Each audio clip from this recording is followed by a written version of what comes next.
It is pointed out by scholars that The temple of Maya Devi was constructed over the foundation of more than one earlier temple or stupa, and that this temple was probably built on an Ashoka stupa itself.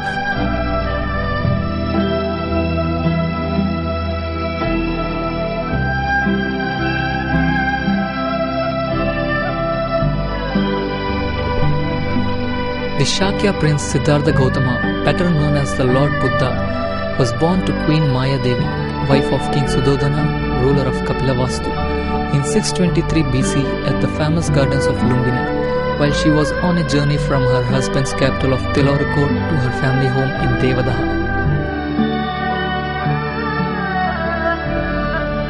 Maya Devi, his mother, gave birth to the child on her way to her parents' home in Devadaha while resting in Lumbini under a sal tree in the month of May 642 BC. The beauty of Lumbini is described in Pali and Sanskrit literature. Maya Devi, it is said, was spellbound to see the natural grandeur of Lumbini.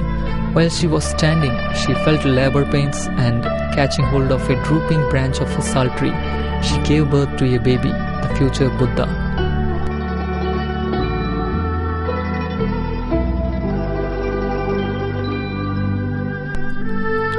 To the south of the Maya Devi temple, there is a famous sacred bathing pool known as Pushkarani. It is believed that Maya Devi took a bath in this pool before the delivery.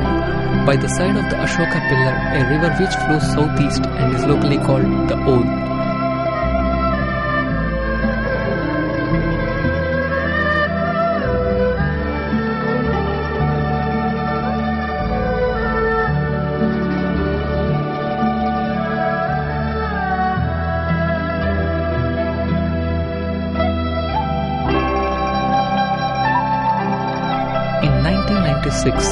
An archaeological dig unearthed a flawless stone placed there by Ashoka in 249 BC to mark the precise location of the Buddha's birth more than 2600 years ago.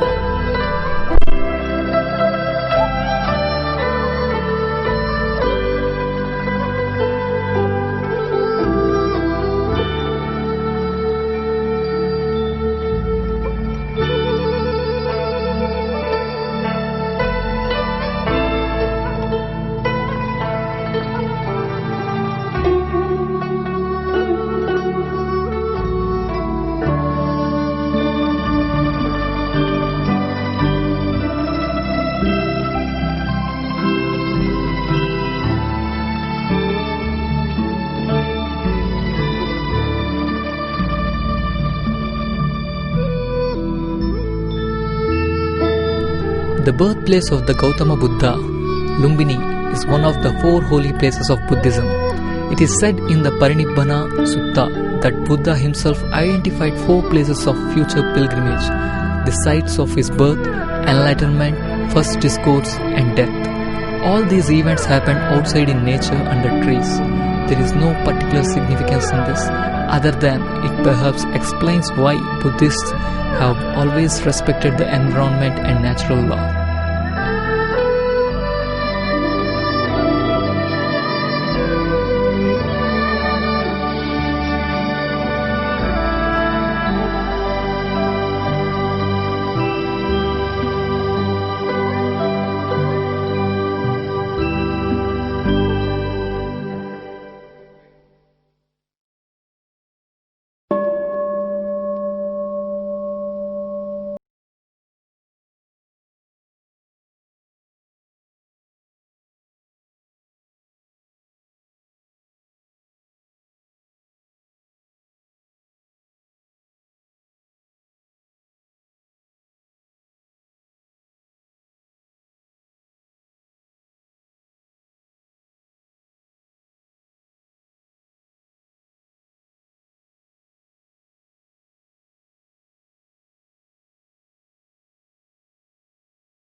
Who described the temples, stupas, and other establishments that they visited there.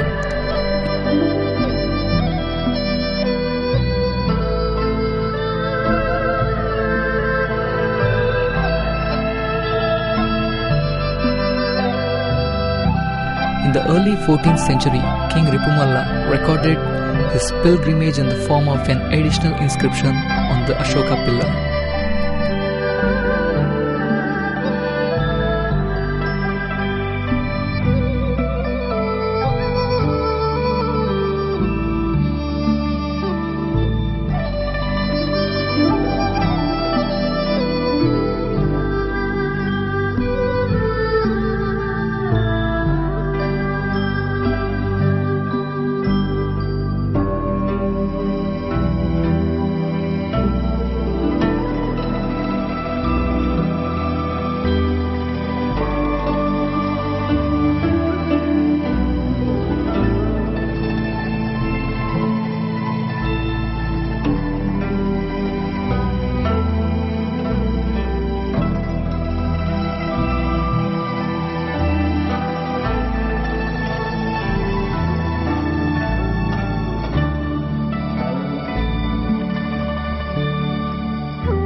Lumbini is the place which should be visited and seen by a person of devotion and which should cause awareness and apprehension of the nature of impermanence.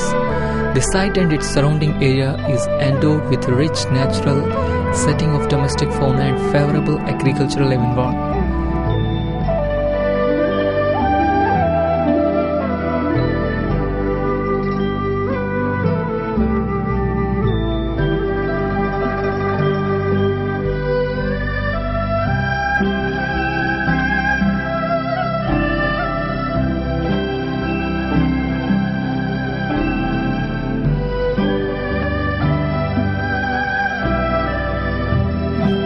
Historically, the region is an exquisite treasure trove of ancient ruins and antiquities, dating back to the pre-Christian era. This site, described as a beautiful garden in the Buddha's time, still retains its legendary charm and beauty.